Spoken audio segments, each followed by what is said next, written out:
கொசுவும் மனிதனும் உரையாடிக் கொள்வதை போல் ஒரு கற்பனை எப்படி இருக்கும்? இப்படிதான் இருக்கும். ஆண்டவன் படைப்பில் நானும் ஒருவன். உன் ரத்தத்தை குடித்தால்தான் என்னால் உயிர் வாழ முடியும். உன் ரத்தத்தை கொஞ்சம் கொடுப்பாயா, நான் உயிர் வாழ்வதற்காக? நான் கொடுக்க மாட்டேன். உன்னால் பல நோய்கள் பரவும் என்று சொல்கிறார்கள். என்னிடம் வராதே. நேற்று நான் ஒருவன் ரத்தத்தை குடித்தேன்.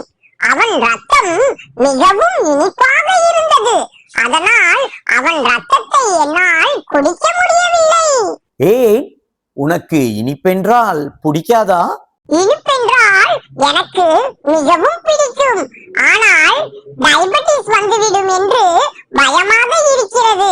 இன்று காலை ஒருவன் ரத்தத்தை குடித்தேன்.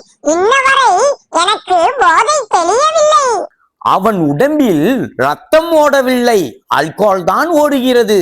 இரவெல்லாம் குடித்துவிட்டு காலையில் தான் உறங்கியிருப்பான். ஐயோ, அதனால் தான் எனக்கு போதையாக இருக்கின்றதா? நீதான் என் நண்பன் அல்லவா? உன் ரத்தத்தை நான் கொஞ்சம் குடித்துக் கொள்ளவா? சரி வா, உனக்கு தேவையான அளவை குடித்துக்கொள். என்னை அடித்து கொன்று விட மாட்டாயே? பயமாக இருக்கிறது மனிதர்களை நம்ப. ஒரு காலமும் அப்படி செய்ய மாட்டேன்.